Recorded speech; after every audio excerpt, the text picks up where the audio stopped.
Ultimately, I do think that a conciliatory position from Russia would be a better way of ending this conflict than one in which things just freeze as they are now. You know, it was the neocons' hope that if you overthrew Saddam Hussein, democracy would sweep the region. And, you know, that would have been nice, I guess. But, you know, the hope that, oh, if they strike inside of Russia, that will make Russia realize that, you know, this war just has cost us a little bit too much and we sure should knock off this war business.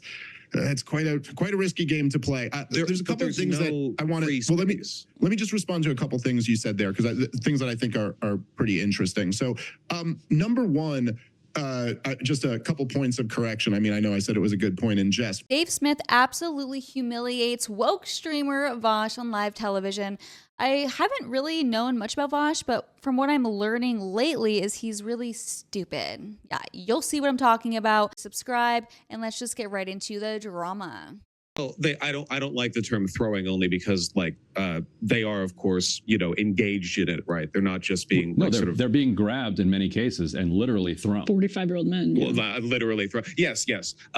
Ukrainian morale, or at least interest in continuing the war, is still high. But that pick aside, I would only say, look, the Hail Mary is something that I hope for. It's not something that I think is guaranteed. With the introduction of ATACMS and other relatively long-range, you know, munitions, we have the ability to sort of provide Ukraine the option to strike at depots, refineries, and facilities that are closer to the sort of back lines of the conflict. And that has had like a massive effect in the past 4 or 5 months since that was introduced. I don't know whether that's going to be a game changer in the war in the long run. I hope that it is, because ultimately I do think that a conciliatory position from Russia would be a better way of ending this conflict than one in which things just freeze as they are now. The DMZ buildup along the line that people settled on right now would be catastrophic, and I think it would just guarantee further war. My hope, and this is, I know, perhaps a little naive of me, but I still have a little bit in me that hopes for this. My hope is that eventually, following the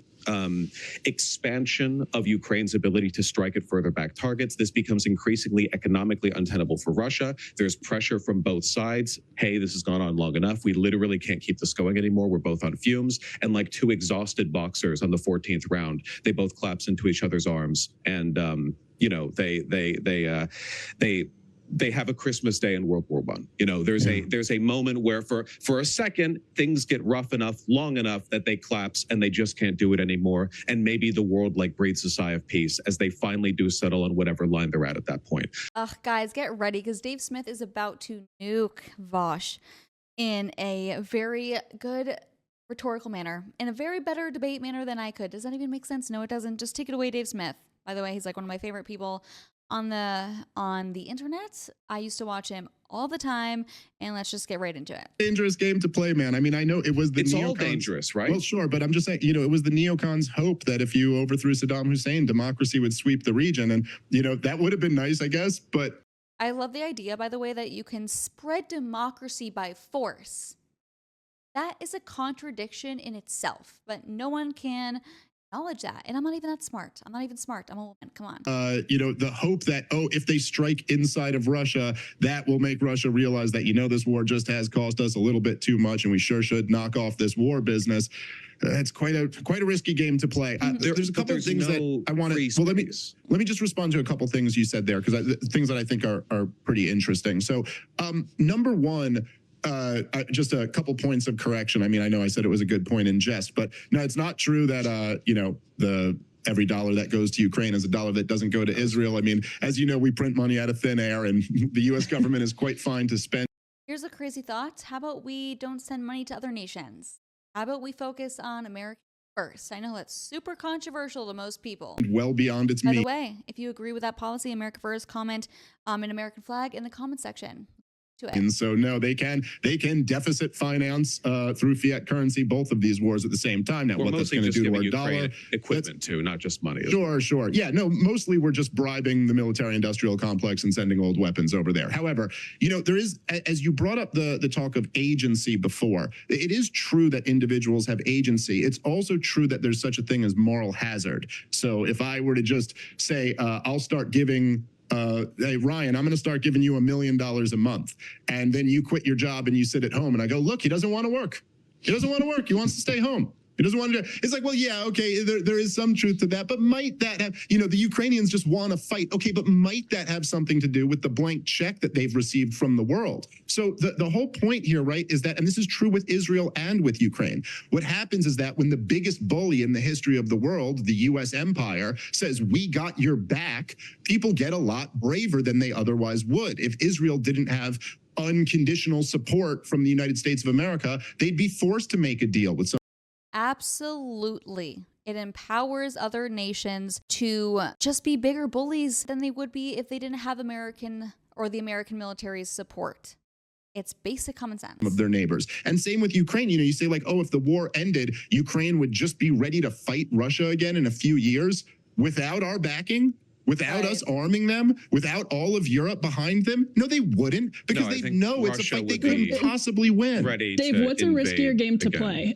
I mean, I think I know what your answer would be to this, but what's Thanks, bitch. You know what his answer is going to be. Thanks. Thank you.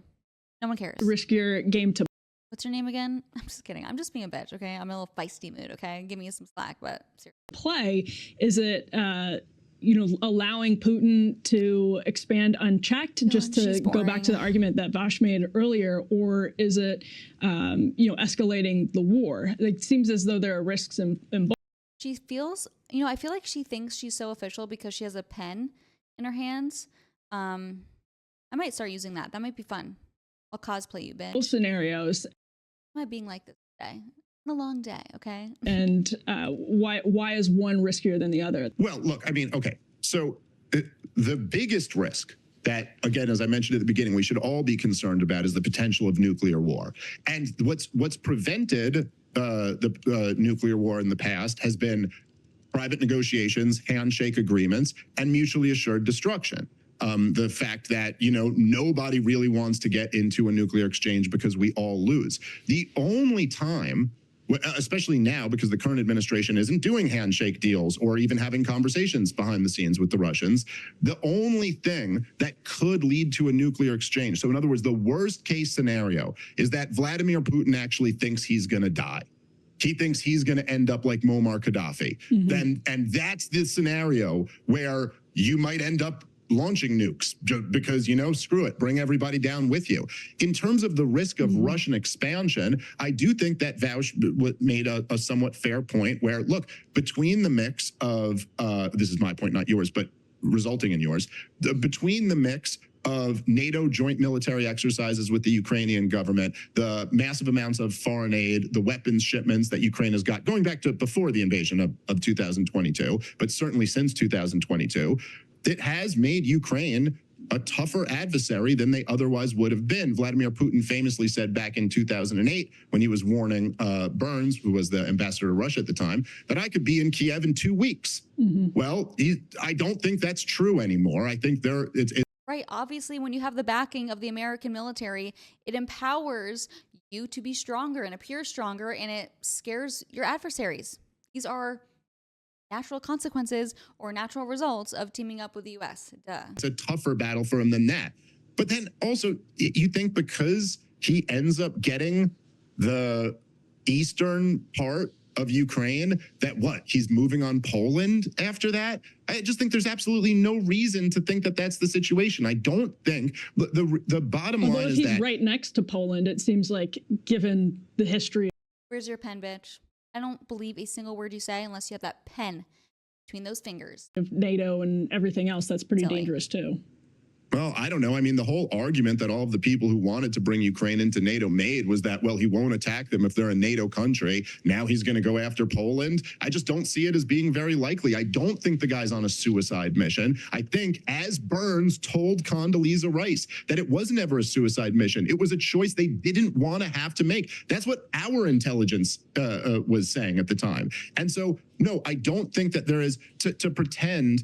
Look, I think American expansionism has been more of a threat to the American Republic than anything else. The idea that Putin is somehow some type of existential threat to America, I think, is, aside from the nuclear question, just not true. I think that... I don't see how you could disagree with Dave Smith on this. He's being a very, reasonable, or he's taking a very reasonable approach, very measured approach. Let me know what you guys think in the comments below, because I don't tackle foreign policy that much. But as a former anarchist, I tend to think that if we're going to, like, let's say we have a government, we're going to support anyone, it's going to be our people first, not other countries. We shouldn't be getting involved in other countries' foreign affairs. And yeah, it's as simple as that. America first, to put it simply. If you made it to the end of the video, make sure you comment an orange heart to help boost this video in the algorithm. Also subscribe, help your girl out, comment, like, do it all, put the notification bell on, and I will see you guys in the next video. Thank you so much for watching. Bye.